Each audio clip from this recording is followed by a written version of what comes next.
Roads that charge your car and taking a train from the airport to Disney or all the way to Tampa, the future of Orlando's transit system is here. Welcome to the Orlando Real Estate Lifestyle, where we explore the intersection of Orlando real estate and your best life. I'm your host, Phil Cruz, here to help you make the most out of your journey in the city beautiful. If you're listening to this or watching on YouTube, you've surely heard of the Brightline Rail Station that connects Orlando to Miami via a corridor that goes all the way to West Palm and then eventually to the Aventura Mall and downtown Miami and Brickell. It's an awesome way for me and my family to access the Dolphins games. I'm a big Miami Dolphins fan. We can hop on the train at Orlando Airport at MCO.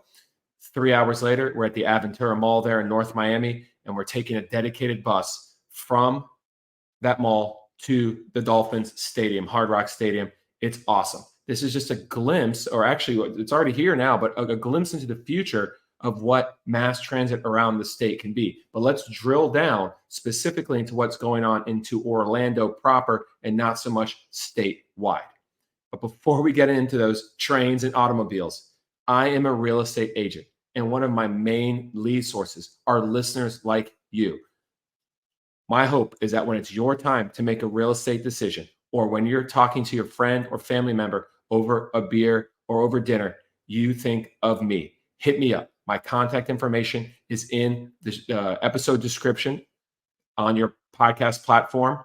My cell phone number is there. Shoot me a text, or you can find me online on all social media channels at _Phil Cruz. That's Cruz with a K, Kruse. You just plop it in there in Google as well and put real estate at the end, and you're going to find me. And while you're there on the podcast platform looking for my cell phone number, go ahead and like and subscribe to the podcast. Give me a 5-star review. It really helps me out a lot. And you can copy the link to the podcast and send it to a friend via text or post it on your social media. I'd really appreciate it. Now, back to Brightline. Whenever I talk to anybody about transportation in Orlando, the number one thing we talk about is the Brightline train. Why?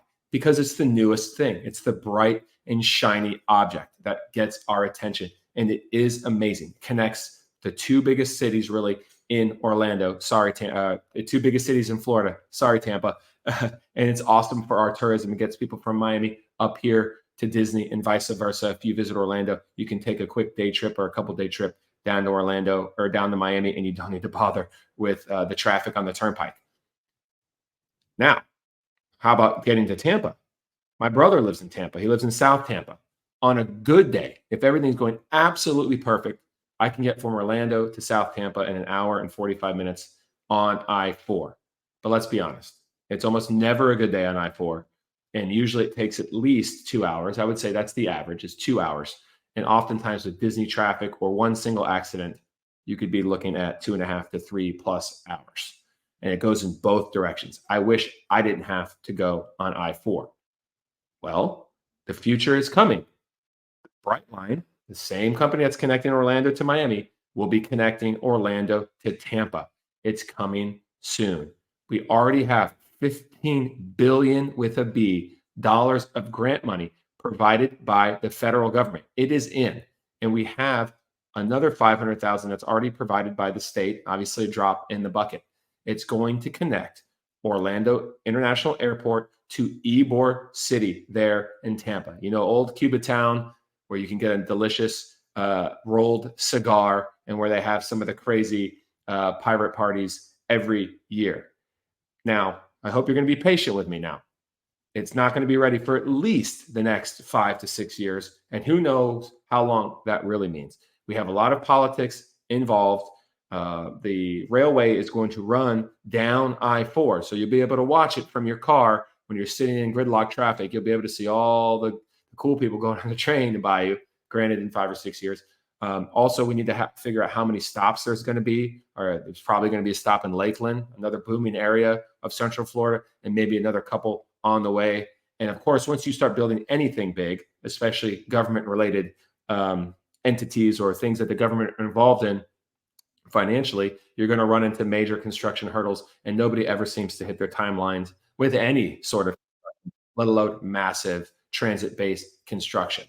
And on the east side, the Brightline train line that already exists, Cocoa, the city of Cocoa, which is essentially Cocoa Beach, it's right there, is getting a train station finally. So I can send my kids on the train by themselves to go to grandma and grandpa's house in the train. And grandma and grandpa can pick them up in Cocoa. But obviously, my parents live in Cocoa Beach. It's going to be an amazing way for people to get from Orlando to the beach without having to deal with the traffic. That's only going to increase as Cocoa Beach continues to grow, as the cruise terminal over there and freight terminal over there continues to grow in Cape Canaveral. That train connecting Orlando Airport to the city of Cocoa is going to be huge. Now, don't worry, there's more on trains later. But now let's talk about everybody's favorite, and I alluded to it already, I-4. Luckily, and I guess it's a double-edged sword, but luckily, we have a lot of improvements coming to I-4. There is a huge I-4 project, an expansion that is going to be worth $2.4 billion. It's already planned and it's already starting. It's going to take 10 years to complete. The main thing is that it's going to take the I-4 Express that was built during the I-4 Ultimate project.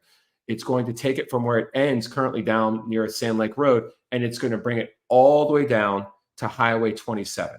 Highway 27, where it intersects with I-4, is well past Disney. So you should be able to hop on the I-4 Express and bypass Disney traffic on your way to Tampa or coming back from Tampa if your stop is obviously north of Highway 27. It's a 15-mile stretch of I-4. So you can imagine why that would take 10 years. And if they say 10 years, let's be honest, that probably means 20. Currently, I-4 in that area is 6 lanes, 3 and 3 on either side. That's not enough. That's not enough for our growing population. It's going to be expanded to 10 lanes, and they're going to add 4 express lanes, 2 on either side. It's going to be huge. And while they're doing that, there's going to be another project that connects I-4 and a couple other infrastructure projects to Point Siena, which is in south and east of that area. If you've looked for real estate and you're trying to find a home that's somewhat affordable in the high 200s or $300,000 range or mid 300s, you've probably looked at Point Siena. Point Siena has it completely exploded, continues to explode, and we need desperately some traffic easing there. One of the ways is going to be introducing this connector from I-4. There's also another $300 million worth of I-4 projects coming elsewhere to add additional connectors and additional express lanes. It's coming. I said it's a double-edged sword. We both know what that means. During that 10 or 20 years of growth, you're going to have to wait in more traffic and road closures and all the fun stuff that comes with major road construction. Now, as you can tell, I'm a huge Orlando advocate. If you've listened to any of my podcast episodes, you know I'm a huge Orlando advocate. If you want to hear more about the greatest city in the United States, including real estate tips, this is the Orlando Real Estate Lifestyle Podcast, after all, like 2 episodes, part 1 and 2, about buying a lake house in Orlando. Or if you want to hear from restaurateurs and local business leaders like the owner of Pig Floyd's, the CEO of Hawkers, the owner of Orlando Power Yoga, the best yoga studio in Orlando. I have episodes like that on my podcast. Jump on your platform real quick.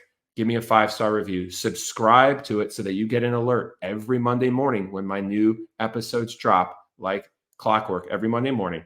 And of course, grab the link and send it to your friends, like I said earlier. And don't forget about my real estate services. Buying and selling a home does not have to be complicated or stressful.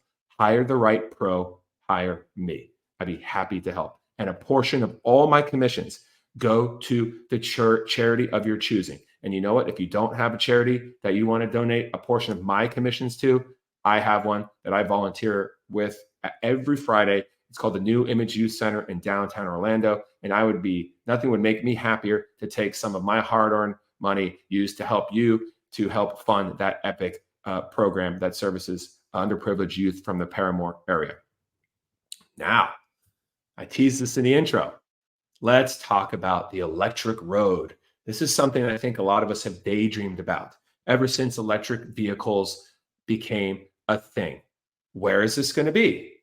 Have you ever been to Southern Hills Farm If you have kids, my guess is you have. That's the blueberry farm over in Southwest Orlando, where they've invented every possible way to extract a dollar from your pocket. But I'll tell you, it's a lot of fun. You can pick all kinds of produce there. There's amusement park rides, beer, great food, live music. It's an awesome spot.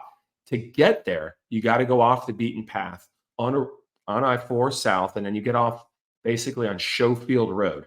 And then quickly, that Schofield Road becomes a long and winding road, like the Beatles song, seemingly taking you into the middle of nowhere. And you used to have to drive on clay roads and dirt roads, and you still may need to in certain portions there. But that is where this electric road is coming. It's called the Lake Orange Expressway. And as the name implies, it's a road designed, or an expressway designed to connect Orange County and Lake County. It's going to connect the 429 to Highway 27. So if you're looking at a map or you have it in your mind, the 429, if you have I-4 cutting through the center of Central Florida, the 429 does a big loop out to the west. Okay, so you can come off of 429, head west on the Lake Orange Expressway and get to Highway 27. This is north of Disney. So this is another way to access parts of Central Florida without having to get to Disney traffic. That area of West Central Florida is booming. There's an area called Wellness Way. It's a massive development in Claremont. It's huge. It's the next Lake Nona. It's already being hyped. It's been going on since 2015. If you don't know about Wellness Way, it's a good topic for another podcast for you. Just Google it and check it out. And you're going to use the Lake Orange Expressway to get there. That might be a good opportunity to snap up some real estate along that future expressway, because it is going to take a number of years to build. And just like what happened with 429, you're going to see major housing developments pop up all around that new corridor, all the commercial stuff that comes with it. Land values are going to skyrocket. Could be a good opportunity for you. Hit me up if you're interested in that. What about the electric road? 3/4 of a mile of that road. Now it's a 4-mile road or expressway. 3/4 of it is going to charge your electric vehicle simply by driving over top of it. I think this is the coolest thing. Obviously, you would imagine it's very expensive to do this, but this is the wave of the future, and it's here now. Utah State University developed this technology and are working in partnership with the municipalities and contractors associated with this project. If you want to learn more about what they did, just Google Utah State University electric road, and you'll have more information than you care to know. If you have an electrical engineering degree, you might actually understand it. Now, a lot of these places that we're talking about are south and or far away from Orlando city center due to urban sprawl. I love living in what I call real Orlando. I live in the Soto area of Orlando, south of downtown Orlando. I'm, 5 minutes, 10 minutes from downtown Orlando. I'm 15 minutes from Winter Park. I'm right next to I-4. I'm right next to the 408. There's all kinds of authentic, locally owned bars and restaurants and shops, boutiques, parks, great schools, all this stuff. This is why I'm a huge Orlando advocate, and this is why I choose to live there. There's also less traffic for that reason. Everything for me is a lot closer. I do need to get on I-4 all the time, don't get me wrong, but I'm centrally located. So I'm going north a little bit or I'm going south a little bit. Other than going out of the city, that's all I really have to do. And of course, we all know 408 is the bomb. It's a great one. So part of the reason we're in this traffic, transit, transportation mess is because of the urban sprawl. We are blessed to live in Central Florida, where we have so much land that we can continue to build and build and build. And this is, which is necessary due to the housing crisis we have, and to try desperately to keep home prices in check, which seems like a futile venture at this point. When you go to places like Tampa and Miami, there's no more land to build. Okay, so that's why you see prices, especially in Miami, skyrocketing. If we would have planned our growth a little bit more thoughtfully, and our transit systems a little bit more thoughtfully, we wouldn't be in such a mess. So if you want to deal with less of this traffic in the future, and especially until we can get some of these infrastructure projects underway and completed, like rail and stuff, you want to consider living closer to the city center. Some of the solutions that are potentially in place in the short term and is already happening is Orange County and the city of Orlando, for example, are changing the future land use density in certain areas to allow for more homes to be built closer together or different style homes like townhomes or condos to be built. This is something I've talked about on my podcast before in areas like Winter Park, the Milk District, Soto. You're seeing a lot of these old dilapidated homes, single family homes that are maybe 1,200, 1,1500 square feet being knocked down and then you're seeing townhomes put on side by side townhomes, or maybe they're combining lots and putting a whole bank of townhomes on there. That wasn't allowed, 50 years ago.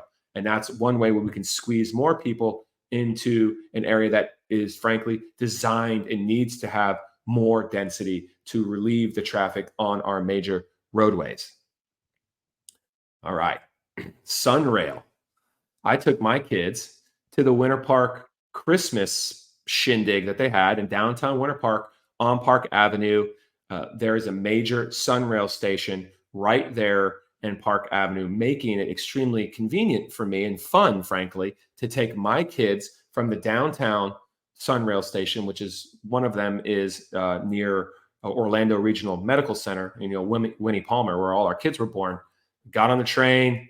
It was super easy to park, super easy to get tickets. Train was right on time. We rode it north. It took us maybe, 10, 15 minutes with only a few stops. Next thing you know, we're at Winter Park and on Park Avenue and having a great time. We packed a cooler, obviously nothing but soda and water in there. Of course, wink, wink. Had a great time. Hopped back on the train and came back home. It was a lot of fun. But for me, that was a novelty.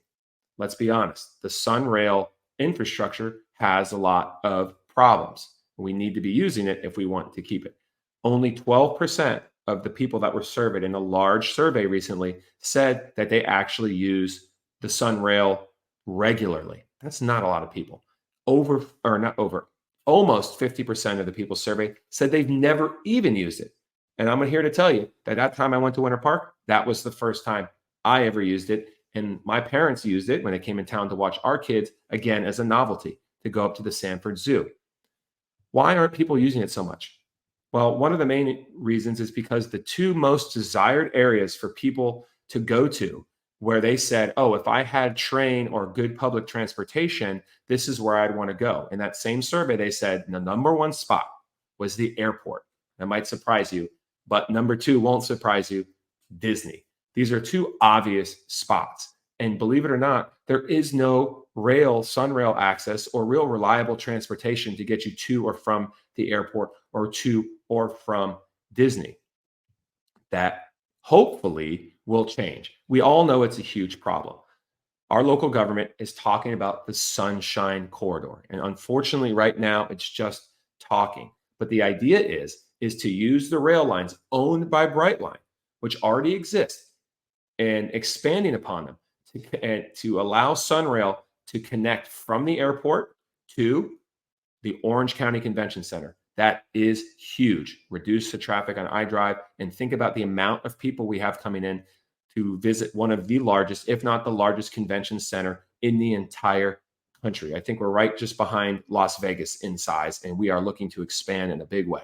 So you can take it, the business folks can come in, take their train from the airport to I-Drive, the convention center, stay in the hotels there, never need a car, never need to go anywhere else, complete their business, get back on the train, they're gone. From there, though, it's also supposed to connect to Disney Springs. Again, the Sunshine Corridor will do this. That would be epic. Imagine you're in Miami, you take the Brightline train up to Orlando, you hop on the Sunshine Corridor and head to Disney Springs, and now you can spend the rest of the day at Disney, stay until the fireworks, hop back on the train, head back to the airport, and be back in Miami. Now, granted, that would be a heck of a long night, but you get it. That is going to be, if it happens right now, the costs are projected to be $4 billion, billion with a B. And I hate to say it, that there's no start time yet. There's just too much politics, too much money, too much infrastructure already in the way to make this happening right now. But it will come. It will happen. We need to elect the right people to get it done. Orlando, and really all of Florida, has a huge infrastructure positive. The low-hanging fruit, We have a ton of roads. We obviously don't have a lot of rail and light rail. So the low hanging fruit associated with the roads would be buses. Due to the urban sprawl, we have more roads than anything.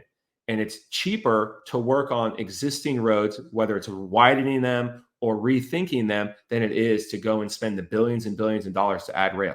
Remember, I said 15 billion to connect to add a train from Orlando to Tampa. So way, way expensive. But who's going to be riding the bus anyway? We need to make the bus an attractive option for younger folks. We need to make it cool. We need to make it convenient. We need to make it attractive for millennials that have kids. And yes, I have to remove the millennials out of the young riders. We're not the young riders anymore, guys. And I'm one of them. The bus system here in Orlando is pretty robust. It just isn't used. We're only at 20% of ridership capacity.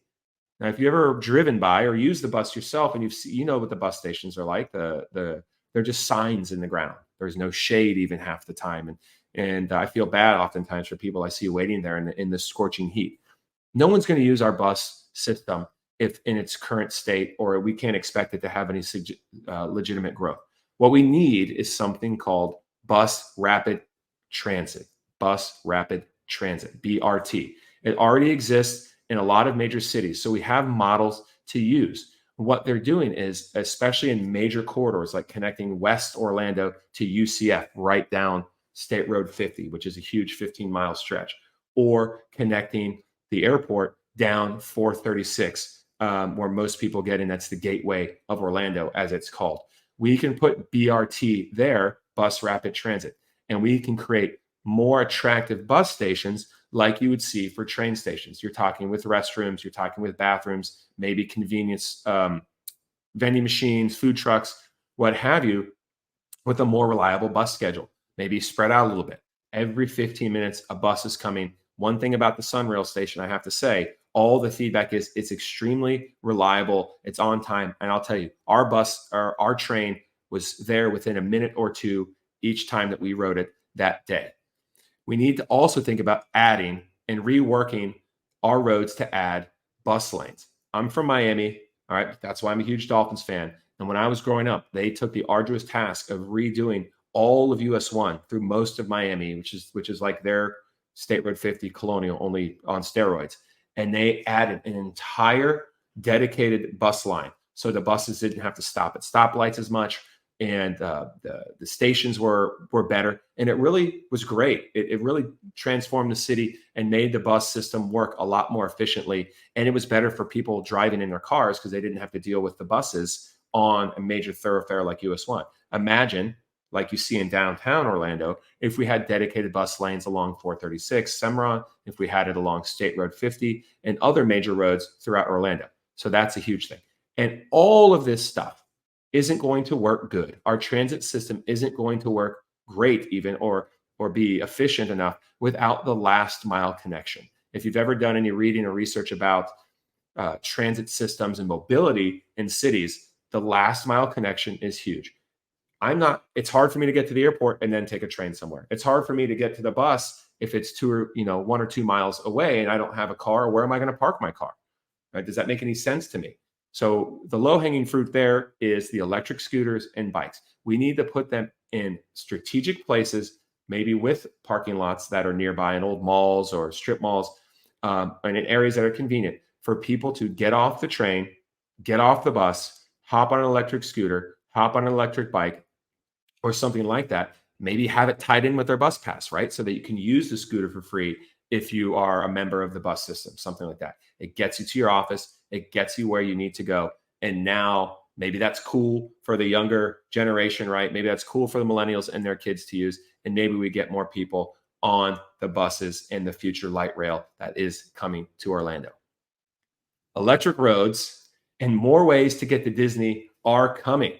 You just wait, along with more ways to bypass I-4 traffic. Orlando is a booming city. We have thousands of people moving to our city every day. We cannot keep up with the growth, with housing, with rent, and certainly not with transit. So we're going to have the trade-off of having no property taxes, having great weather, living close to the beach without having to deal with the storm surge and major impacts of hurricanes as much as the coastal cities. We're going to have to live with all those positives and live with the negative of the growing pains associated with our transit. But no, we are working on it. And remember, I am a real estate agent. Hopefully, when it's your time to make a major real estate decision, or your friend or your family member's time, you think of me, you tell them about me. I am here to help. Don't forget, a portion of all my commissions goes to a charity of your choosing or to the New Image Youth Center, if that's easier for you. And jump on my podcast platform one last time, 5-star review, send a link to your friends, subscribe so you get the notification every Monday. I'm here to support you, to educate you about Orlando and about real estate and about all the lifestyle stuff we have going on here. I'm posting weekend updates every Friday to tell you my top 5 favorite things to do in Orlando. So check that out. You can see those posts on YouTube Shorts and social media. Just look for me, Phil Cruz. That's Cruz with a K, Kruse. Search that, put Orlando, put real estate afterwards. You're going to find me. Hit me up, like and subscribe to all my social channels. And always know that your best life in Orlando is within reach. Keep embracing every moment. Cheers.